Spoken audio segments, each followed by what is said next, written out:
When you want to get off the darkest ground,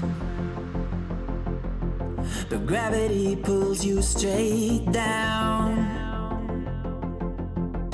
Earth from a bird's eye view. You should grow feathers and see this too. When you